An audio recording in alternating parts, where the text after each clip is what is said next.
ఇది ఈ రోజు వాస్తవం. ప్రత్యేక హోదా మన రాష్ట్రానికి రాలేదు అంటే దానికి కారణం ఒక పక్క చంద్రబాబు గారైతే మరో పక్క జగనన్న గారు.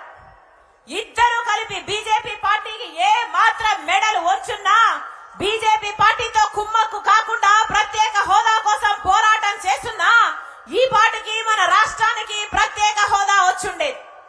కానీ ఈ రోజుటి వరకు 10 సంవత్సరాలలో 10 వాగ్దానాలను నిలుపుకోవాల్సింది. ప్రత్యేక హోదా వాగ్దానం ఒకటైతే పోలవరం ఇంకొక వాగ్దానం అయితే, రాజధాని ఇంకొక వాగ్దానం అయితే, కడపలో స్టీల్ ఫ్యాక్టరీ ఇంకొక వాగ్దానం అయితే, విశాఖ రైల్వే జోన్ ఇంకొక వాగ్దానం అయితే, ఉత్తరాంధ్రకు దక్షిణాంధ్రకు రాయలసీమకు ఎకనామిక్ ప్యాకేజీ ఇంకొక వాగ్దానం అయితే, ఎన్ని వాగ్దానాలు చేశారు. కనీసం ఒక్కటంటే ఒక్క వాగ్దానం కూడా నిలబెట్టుకోలేదు బీజేపీ పార్టీ. ఆ బీజేపీ పార్టీని నిలదీయాల్సిన అప్పుడు చంద్రబాబు గారైనా ఇప్పుడు ముఖ్యమంత్రి జగనన్న గారైనా ఏ ఒక్కసారైనా నిలదీస్తున్నా మనకి ఇవన్నీ ఆంధ్రులకు చెందాల్సిన అన్ని హక్కులు అమలయ్యి మనం సాధించుకునేవాళ్ళు. కానీ ఒక్కసారి కూడా ఇటు చంద్రబాబు గారు గాని ఇటు జగనన్న గారు గాని బీజేపీ పార్టీతో పోరాటం చేసిందే లేదు. పోరాటం చెయ్యకపోగా అదే బీజేపీ పార్టీతో కుమ్మక్కయ్యారు. అదే బీజేపీ పార్టీకి స్వప్రయోజనాల కోసం ప్రజల ప్రయోజనాలను తాకట్టు పెట్టిన వాళ్ళు చంద్రబాబు గారు జగనన్న గారు.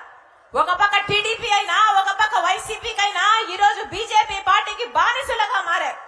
ఎందుకు అని అడుగుతున్నాం. ఎందుకు బానిసత్వం చేస్తున్నారు అని అడుగుతున్నాం.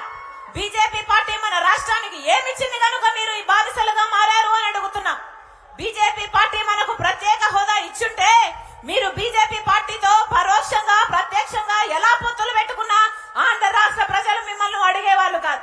కానీ ప్రత్యేక హోదా రావాల్సిన ఆంధ్ర రాష్ట్రానికి బీజేపీ పార్టీ అన్యాయం చేస్తున్నా కూడా మీరు ప్రశ్నించకపోగా అదే పార్టీతో మీరు లోపల పొత్తులు పెట్టుకుంటున్నారు అంటే అసలు మీరు ఆంధ్ర రాష్ట్ర ప్రజలకు ద్రోహం చేస్తున్న వారు కాదా అని ఆంధ్ర రాష్ట్ర ప్రజలు ప్రశ్నిస్తున్నారు. ఒక్కటంటే ఒక్క వాగ్దానం నిలబెట్టుకోలేదే బీజేపీ పార్టీ. పోనీ పోలవరం ప్రాజెక్ట్ జాతీయ ప్రాజెక్టు చేసి అన్ని పర్మిషన్లు ఇచ్చి అన్ని డబ్బులు ఇచ్చి పోలవరం ప్రాజెక్టు కట్టుంటే ఈ రోజు మన రాష్ట్రంలో 20 లక్షల ఎకరాలకు సాగునీరు వచ్చేది. పోనీ ఆ పోలవరం ప్రాజెక్టు ఇచ్చున్నా అటు చంద్రబాబు గారైనా ఇటు జగనన్న గారైనా బీజేపీ పార్టీతో పొత్తు పెట్టుకునుంటే ఆంధ్ర రాష్ట్ర ప్రజలు అర్థం చేసుకునేవారు. పోనీ రాజధాని అయినా అయిందా? ఏం చెప్పాడు చంద్రబాబు గారు? రాజధాని గురించి సింగపూర్ ను చేస్తానన్నా. 3Dలో గ్రాఫిక్స్ చూపించారు. గుర్తుందా? ఏమన్నా గుర్తుందా? 3Dలో సినిమా చూపించాడు చంద్రబాబు గారు రాజధాని గురించి. పోనీ రాజధాని కట్టాడా అంటే అటు చంద్రబాబు గారు కట్టలేదు. పోనీ జగనన్న గారైనా రాజధాని కట్టారా అంటే కట్టారా? ఉందా రాజధాని? జగనన్న గారైతే ఒకటి సరిపోలేవు మనకు 3 రాజధానిలు కావాలి అన్నారు. పోనీ మూడిట్లో ఏ ఒక్కటైనా అయిందా? ఏ ఒక్క రాజధాని అయినా ఉందా ఆంధ్ర రాష్ట్రానికి? మనము తలెత్తుకొని ఇది మా రాజధాని అని చెప్పుకోతగ్గ ఒక్క రాజధాని కూడా మనకు లేదు అంటే అది సిగ్గుచేటు కాదా? ఆంధ్ర రాష్ట్ర ప్రజలకు అది సిగ్గుచేటు కాదా? ఈ రోజు వరకు బీజేపీ మనకు ఒక్కటంటే ఒక్కటి కూడా ఇవ్వలేదు. ఇందాక ప్రెసిడెంట్ గారు చెప్పినట్టు రైతులకి రెట్టింపు చేస్తామన్నారు ఆదాయం బీజేపీ పార్టీ. పోనీ రైతుల ఆదాయాన్ని రెట్టింపు చేస్తే మీరు పొత్తులు పెట్టుకున్న అర్థం ఉంది. బీజేపీ పార్టీ సంవత్సరానికి 2 కోట్ల ఉద్యోగాలు ఇస్తామన్నారు. అంటే 10 సంవత్సరాలలో 20 కోట్ల ఉద్యోగాలు ఇచ్చుండాలి. మన ఆంధ్ర రాష్ట్ర ప్రజలకు కనీసం 1 కోటో లేకపోతే 10 లక్షల ఉద్యోగాలు ఇచ్చినా మీరు పొత్తులు పెట్టుకున్నారంటే అర్థం ఉంది. అది కూడా చేయలేదు. ఎక్కడి నుంచో డబ్బులు తెస్తామన్నారు.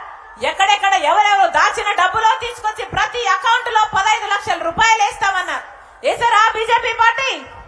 మరి అలాంటి బీజేపీ పార్టీకి ఇటు చంద్రబాబు గారైనా అటు జగన్మోహన్ రెడ్డి గారైనా బానిసలుగా మారడమే కాకుండా ఈ రోజు ఆంధ్ర రాష్ట్ర ప్రజలందరినీ బానిసలుగా చేయాలని చూస్తున్నారు.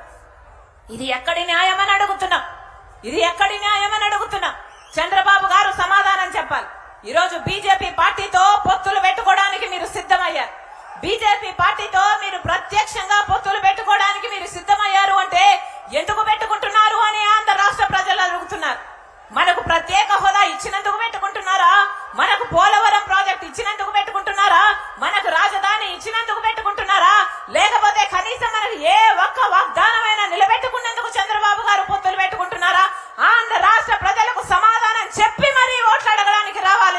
చంద్రబాబు గారు